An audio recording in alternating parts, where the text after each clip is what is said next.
যুদ্ধের ২৯তম দিনে এসে বদলে গেছে ইরান যুদ্ধের রণকৌশল। এবার শুধু এক বা দুই জায়গা থেকে নয়, বরং ত্রিমুখী হামলায় ইসরায়েলকে কোণঠাসা করে ফেলছে ইরান। লেবাননের হিজবুল্লাহর পর আরেকটি ইরান সমর্থিত গোষ্ঠী ইসরায়েলের দিকে নিক্ষেপ করছে একের পর এক ব্যালিস্টিক ক্ষেপণাস্ত্র। এর ফলে ধরাশায়ী হওয়ার পথে নেতানিয়াহু বাহিনী। সেই সঙ্গে মধ্যপ্রাচ্যে অবস্থিত যুক্তরাষ্ট্রের মিত্র দেশগুলোতে ক্ষেপণাস্ত্রের ঢেউ চালাচ্ছে আয়াতুল্লাহ বাহিনী। বিস্তারিত জানাচ্ছেন শেখ ফরিদ।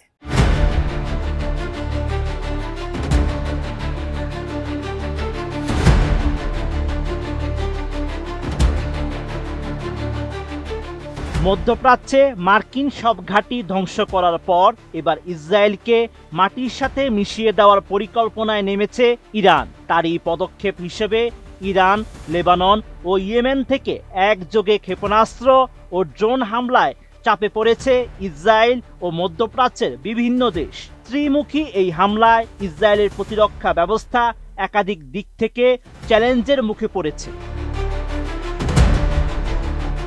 একই সঙ্গে সৌদি আরব, সংযুক্ত আরব আমিরাত, কুয়েত, ওমান ও বাহরাইন হামলার শিকার হয়েছে। টানা ২৯ দিন ধরে চলা ইরানের সঙ্গে যুক্তরাষ্ট্র ইসরায়েলের যুদ্ধে তেহরান তার মিত্রদের নিয়ে সবথেকে বিস্তৃত হামলা চালানোর কারণে সামগ্রিকভাবে পুরো অঞ্চলের নিরাপত্তা পরিস্থিতি আরও অস্থিতিশীল হয়ে উঠেছে।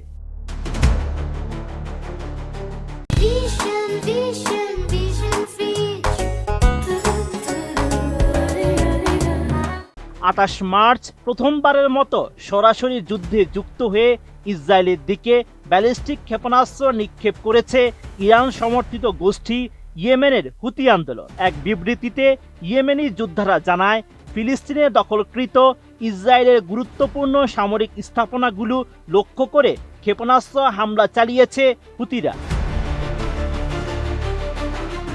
আরেকদিকে ইসরায়েলকে লক্ষ্য করে ক্ষেপণাস্ত্র ও রকেট হামলা চালাচ্ছে লেবাননের শক্তিশালী সংগঠন হিজবুল্লাহ। ইসরায়েলি বাহিনীর তথ্য মতে ২৭ ও ২৮ মার্চ হিজবুল্লাহর হামলায় আহত হয়েছে ৯ জন, যার মধ্যে ২ জনের অবস্থা বেশ গুরুতর।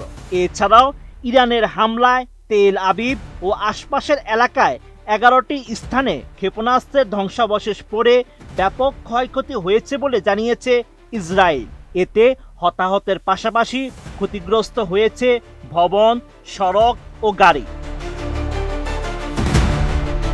অন্যদিকে সৌদি আরবের প্রিন্স সুলতান বিমান ঘাঁটিতে ইরানের হামলায় ১০ জনের বেশি মার্কিন সেনা আহত হয়েছেন। এই নিয়ে গত এক সপ্তাহে ২৯ জন মার্কিন সেনা আহত হয়েছে। সর্বশেষ হামলায় ৬টি ব্যালিস্টিক ক্ষেপণাস্ত্র ও ২৯টি ড্রোন ব্যবহার করা হয়। এই হামলায় আহত ১৫ মার্কিন সেনার মধ্যে ৫ জনের অবস্থা গুরুতর। সংযুক্ত আরব আমিরাতের আবুধাবিতে ক্ষেপণাস্ত্র প্রতিহত করার সময় ধ্বংসাবশেষ পড়ে ৩টি অগ্নিকাণ্ডের ঘটনা ঘটে। এতে ৬ জন আহত হন। আর কুয়েত আন্তর্জাতিক বিমানবন্দরও একাধিক ড্রোন হামলার শিকার হয়েছে। এতে রাডার ব্যবস্থার ব্যাপক ক্ষতি হয়েছে। এছাড়া ওমানের সালালা বন্দরে ড্রোন হামলায় এক বিদেশি শ্রমিক আহত হয়েছেন এবং একটি ক্রেন ক্ষতিগ্রস্ত হয়েছে বলে জানিয়েছে দেশটির কর্তৃপক্ষ। এদিকে সম্ভাব্য হামলার আশঙ্কায় বাহরাইনে সাইরেন বাজানো হয়েছে এবং নাগরিকদের নিরাপদ স্থানে আশ্রয় নেওয়ার নির্দেশ দেওয়া হয়েছে।